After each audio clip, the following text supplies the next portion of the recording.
Bharat Ratna doctor Bhimrao Ambedkar को कोटि कोटि नमन। ये कार्यक्रम डॉक्टर भीमराव अंबेडकर के जीवन पर आधारित है, जहां भारत की जनता के प्रति उनके योगदानों को पूरी सजगता से चित्रित और रेखांकित करने का प्रयास है। कार्यक्रम में दिखाई गई घटनाएं लब्ध प्रतिष्ठ पुस्तकों से ली गई हैं। इस कार्यक्रम के जरिए चैनल की ओर से एक विश्वसनीय, सजग और सकारात्मक प्रयास है कि डॉक्टर बाबा साहेब भीमराव अंबेडकर के जीवन की संघर्ष यात्रा एवं गौरव गाथा पूरे आदर के साथ घर घर पहुंचे और उनके योगदानों से सभी संपूर्णता में परिचित और आह्लादित हों। कई बार गलत उदाहरण देकर सही चीज साबित करने की कोशिश की जाती है, और वो भी गलत मान्यताओं के आधार पर। अब कुछ ऐसा ही कर रहे हैं। अपने ही शरीर के दो अंग में अंतर कर रहे हैं। अब दिमाग और पैर को आप अलग अलग कैसे मान सकते हैं सर?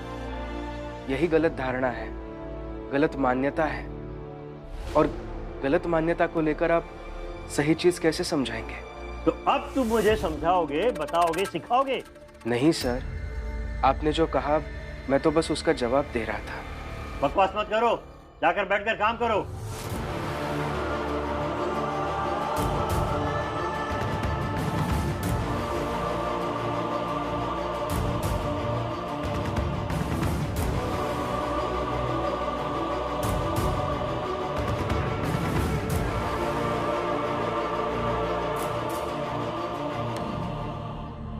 इन लोगों को समझ में नहीं आएगा, इन्हें जबरदस्ती ही समझाया जा सकता है।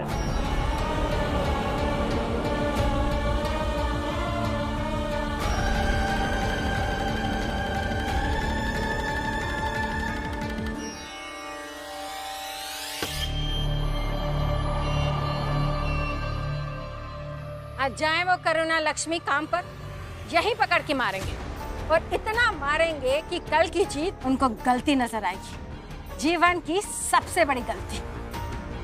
बस एक बार यहाँ से आ तो जाए। हम जाएंगे काम करने, चाहे जो हो जाए, देखा जाएगा।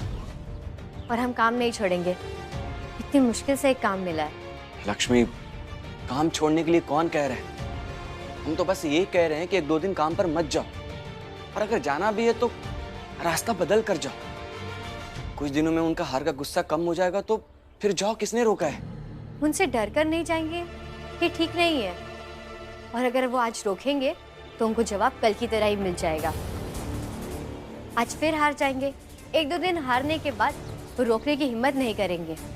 अरे तुम दोनों समझने की कोशिश क्यों नहीं कर रहे? समझ तो हमें नहीं आ रहा है। अभी थोड़ी देर पहले आपने मेघनाथ जी और मालिक को सुना दिया, और अब हमें कुछ और उल्टा ही समझा रहे हैं। करुणा, बात को समझो। मैं पति हूं तुम्हारा, मैं खुद जाकर 4 लोगों से लड़ लूं वो चलेगा, पर तुम्हें लड़ने से रोकना फर्ज है हमारा। हाँ करुणा बाबा, बाला भैया बिल्कुल सही कह रहे हैं, और इसीलिए हम डर रहे हैं। एक काम करते हैं, हम भी साथ में चलते हैं। नहीं, जरूरत नहीं है। हम भीमराव की भाभियां हैं, चले जाएंगे। जरूरत पड़ी तो लड़ लेंगे, या हार जाएंगे या आगे बढ़ जाएंगे। आप तो ना हमारी चिंता मत कीजिएगा दीदी, चलिए। और हाँ, हमारे पीछे मत आइएगा, आपको हमारी कसम है।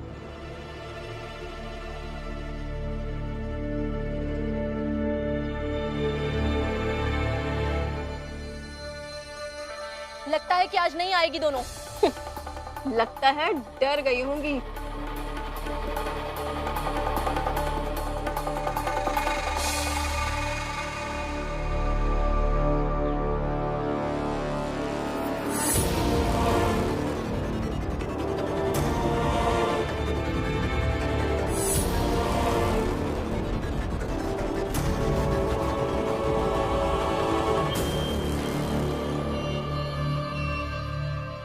रुको। करुणा और लक्ष्मी, कल तुम तुक्के में जीत गई थी, पर आज तुम कितना भी जोर लगाओगी जीत नहीं पाओगी, क्योंकि आज हम जितनी यहाँ हैं उतनी ही आसपास हैं। हमारी एक आवाज पे मोहल्ले की सारी औरतें आ जाएंगी। इसीलिए भलाई इसी में है कि लौट जाओ और काम छोड़ दो। लौटने के लिए घर से नहीं निकले हैं हम। इन दोनों के पीछे जाना भी सही नहीं होगा, कसम जो दे रखी है, और फिर कहां कहां जाएंगे उनके पीछे। चलो हम भी चलकर कुछ काम ढूंढ लेते हैं।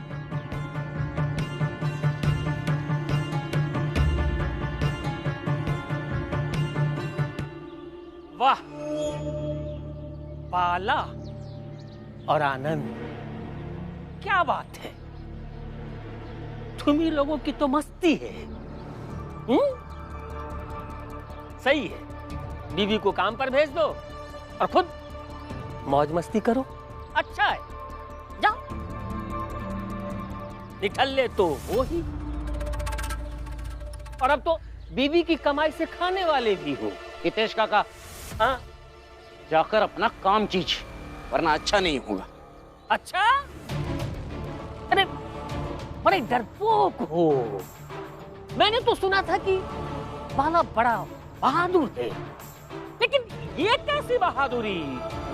बीवी को भेज दिया लड़ाई करने के लिए और खुद मौज मस्ती कर रहा है। हितेश काका, ज्यादा बकवास की ना तो यही पटक के मारूंगा, कह रहा हूं मैं। तो पटक के मार, मैंने भी चूड़ियां नहीं पहन रखी है। बाला भैया, ये क्या कर रहे हैं आप? छोड़ो आनंद।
बाला भैया, बाला भैया उठिए। बाला भैया, बाला,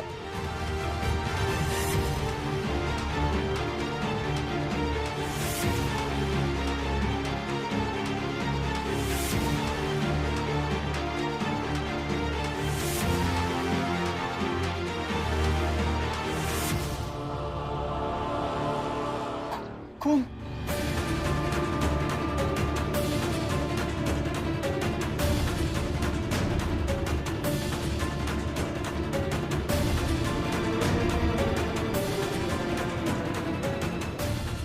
खून बहुत बह रहा है, इसे अस्पताल ले चलते। चलो बेटा, चलो चलो, उठिए ना।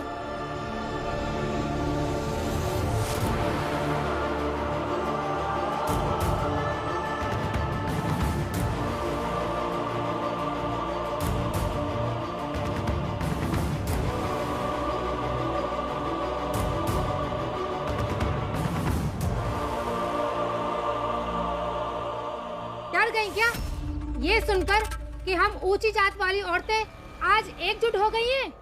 लड़ तो कल भी लिए थे, आज भी कहिएगा तो आज भी लड़ लेंगे। फिर कोई ना कोई पक्ष हारेगा, फिर लड़ेंगे, लेकिन ऐसे ही लड़ते हुए काम तक जाएंगे। या फिर आज आप सब मिलकर हम दोनों को मार डालिए, क्योंकि अगर जिंदा रहेंगे तो पैसे कमाने काम ढूंढने जाना ही होगा, और हम भीम भाव की भाभी हैं, तो रास्ता बदल कर तो नहीं जाएंगे। अरे इनकी बातों में मत आना, कल ये आई थी तो बरगला गई थी, आज फिर अपने आप को बरगलाने मत देना इनसे। हाँ, ये लोग सही कह रहे हैं। फिर मार डालिए हमें, ताकि सब कहे कि कुछ औरतों ने मिलकर दो औरतों को मार डाला। बड़ी और मार डालिए हमें।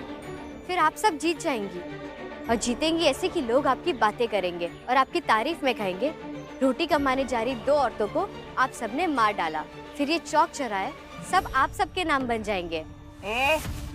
बकवास नहीं। अरे भीमराव की भाभी है, गोल गोल बातें करेंगी, मुंह क्या देख रही हो? मारो इन्हें। फिर बढ़िए आगे, आगे बढ़िए और मार डालिए हमें। और जब जीत की खुशी में आप सब होंगे, तब सोचिएगा हमारी जात अलग थी, आप सबकी जात ऊंची और हम निम्न जात के। या हमारी जात एक थी, औरत की, और क्या हमारी लड़ाई अलग और बड़ी नहीं है?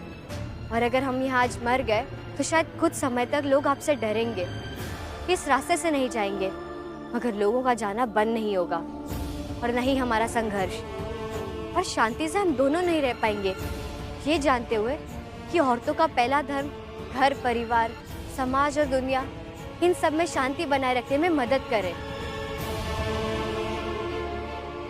अरे जहाँ 10 औरतें मिली, इनकी आपस के बात शुरू हो गई। अरे इनको छोड़ो, चलो हम लोग इसे मार डालते हैं। चलो।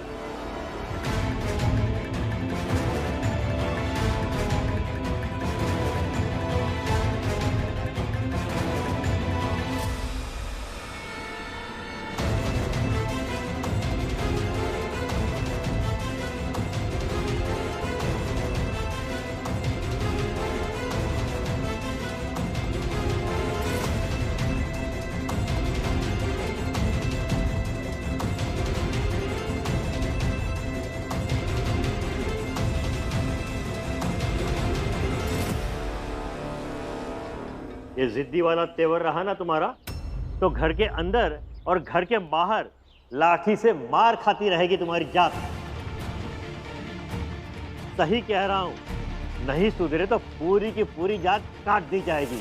बिल्कुल सही कहा सेठ जी, बिल्कुल सही। ये लोग हैं ही इसी लायक। नमस्कार सेठ जी। नमस्कार। एक खुशखबरी है सेठ जी आपके लिए, इसीलिए सोचा आपका मुंह मीठा करवाता चलो। ये लीजिए, ये खीर लाया हूं आपके लिए, ये चम्मच। अरे लेकिन खुशखबरी क्या है, ये तो बताओ। अरे सेठ जी, पहले खीर खाइए तो सही, बताता हूं आराम से।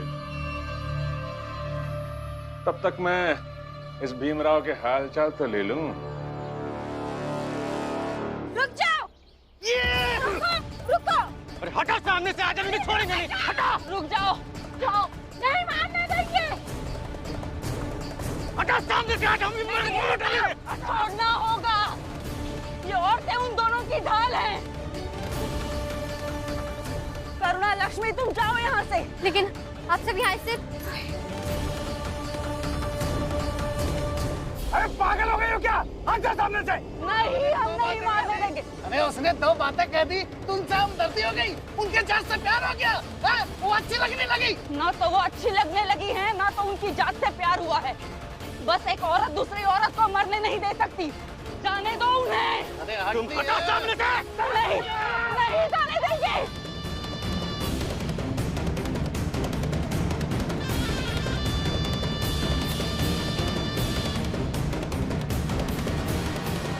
और भीमराव, अपनी औकात के हिसाब से जमीन पर बैठकर कैसा लग रहा है? हम ऊंची जात के लोगों को ऐसे कुर्सी पर बैठा देखकर बड़ा गुस्सा आता होगा ना तुम्हें? जमीन से जुड़े रहने में गुस्सा किस बात का? क्यों? तुम्हें तो हर ऊंची चीज से, हर बड़ी चीज से चिढ़ है ना? ऐसा नहीं है मेघनाथ जी, बल्कि मैं तो चाहता हूं कि एक दिन हम सब बहुत ऊंचाई पर जाएं, और आज जो ऊंचाई पर बैठे हैं वो हमें नीचे ना देखें। जो हो वही तो समझेंगे ना तुम्हें भीमराव।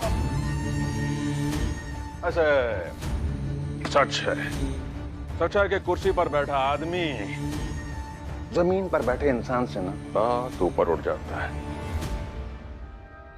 और जमीन पर बैठे आदमी को बड़ी गिरी हुई नजरों से देखता है, जैसे कि मैं तुम्हें देखता हूं।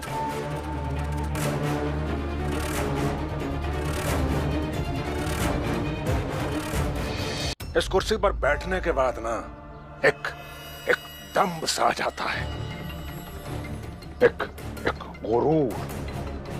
अगर देखा जाए तो ऊंचाई पर जाने में ही, बड़ा होने में ही जिंदगी का सार है। खाने पीने, जिंदगी जीने के बहुत से मौके मिलते हैं, नहीं तो तुम्हारी जात के लोग सारी जिंदगी बस 2 रोटी कमाने के चक्कर में संघर्ष करते करते मर जाते। और हमें देखो, शाम से ऐसे कुर्सी हिलाते हुए जिंदगी का मजा लेते रहते हैं, और तुम जैसे लोग हमें देख देख कर उड़ते रहते हो, चिढ़ते रहते हो।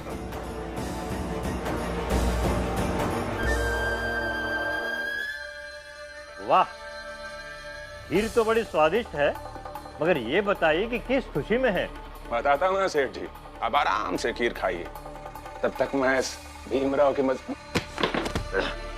अरे अरे अरे आप ठीक तो है ना? आपको चोट तो नहीं लगी?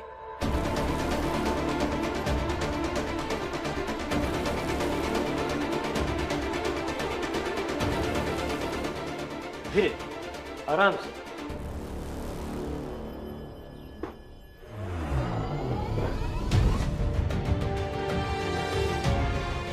कुछ नहीं हुआ मुझे। अरे तुम्हारी तरह कमजोर नहीं हूं मैं, जो जरा सा गिर जाऊं तो चोट लग जाए। अब बताइए, खुशखबरी क्या है? खुशखबरी? अरे ये तो बताना रह ही गया। लगता है आज अब घर से जल्दी निकल आए। तभी तो जब मैं आपके मोहल्ले से गुजर रहा था तो मैंने देखा कि आपकी पत्नी और मोहल्ले की सारी औरतें हाथ में लाठी डंडा लिए वो करुणा और लक्ष्मी का बेसब्री से इंतजार कर रही थी। आज तो 100% सेठ जी वो सब मिलकर ना उन करुणा और लक्ष्मी को निपटा ही देंगे। अरे अब तक तो निपटा दिया भी होगा।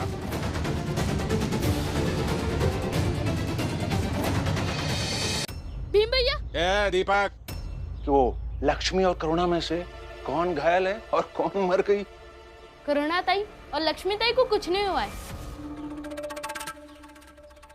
बल्कि ऊंची जात के औरतों ने उन दोनों को ऊंची जात के मर्दों से बचाया और ऊंची जात के मर्द और औरतों में आपस में झगड़ा होने लगा है। अरे पागल हो गए क्या?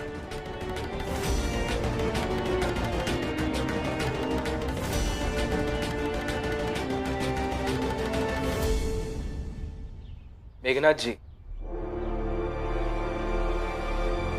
इंसान चाहे नीचे बैठे या कुर्सी पर, उसे हमेशा जमीन से जुड़ा हुआ रहना चाहिए ताकि संतुलन बना रहे। वरना कुर्सी कितनी भी बड़ी हो, उससे अगर खेलने की कोशिश की तो कभी भी गिरने का डर होता है। वैसे आपको ज्यादा लगा तो नहीं ना? अपने औकात में रहो भीमराव।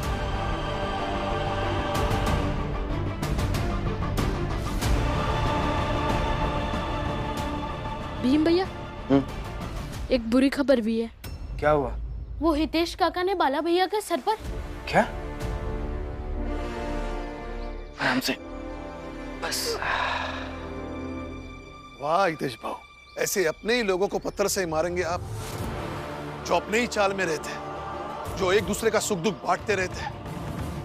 अगर भविष्य में आपको कुछ हो गया या तकलीफ हुई तो बाहर वाला कोई बचाने नहीं आएगा। यही लोग आपको बचाएंगे, देख लीजिएगा। हाँ हितेश बाबू, ये सही नहीं किए हो। एहमा ना, हम तुम्हारा साथ नहीं दे पाएंगे। हाँ हितेश बाबू, ये ठीक नहीं किया, समर्थन नहीं कर सकते ऐसी चीजों का। हाँ हितेश बाबू, ये तो आपने बिल्कुल ठीक नहीं किया।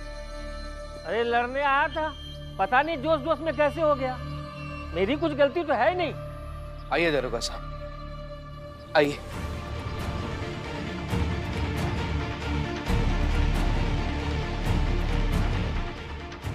आइए।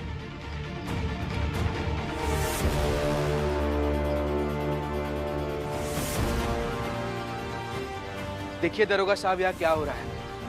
हितेश काका ने मेरे बाला भैया के सर पे पत्थर से वार किया है।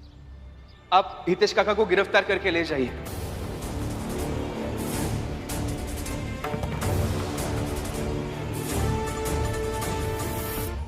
भीमराव, ये क्या कर रहे हो?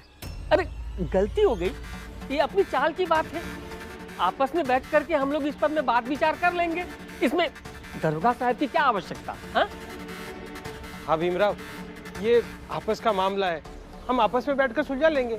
हाँ और का, और हितेश भाऊ माफी तो मांगे रहे हैं, जान दो। सब माफी मांग रहे तो अपराध अपराध होता है और हर अपराध की सजा होती है और मिलनी भी चाहिए। आप ले जाइए दरोगा साहब इन्हें। पकड़ो इसे। अरे साहब माफ कर दीजिए, अब ऐसा कभी नहीं करेंगे। चलो दरोगा साहब। चल। दरोगा साहब चल। छोड़ो। भीमराव, तुम अच्छा नहीं कर रहे हो। कानून का सहारा लेकर के मुझसे बदला नहीं कर रहे हो ना। आऊंगा, दुश्मन बन करके आऊंगा, किसी को नहीं छोड़ूंगा, चैन से नहीं जीने दूंगा। कानून के इंसाफ में धमकियों का कोई काम नहीं होता।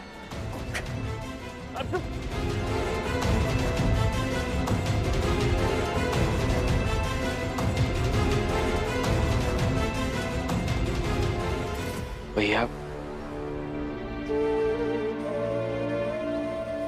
कैसे हैं आप? ठीक हो। भीमराव, इंसाफ इंसाफ के नाम पे जौन हितेश भाव को तुम थाना पहुंचाए हो ना, तो जीजा बाई गई है। जब लौट के आएगी तो तुम्हारे इंसाफ के नाम पर हम लोग तुमसे बदला लेंगे। ये जो तुम किए हो ना, हितेश भाव का थाना पहुंचाए हो, तो ये तुम पे बहुत भारी पड़ेगा, देख लेना।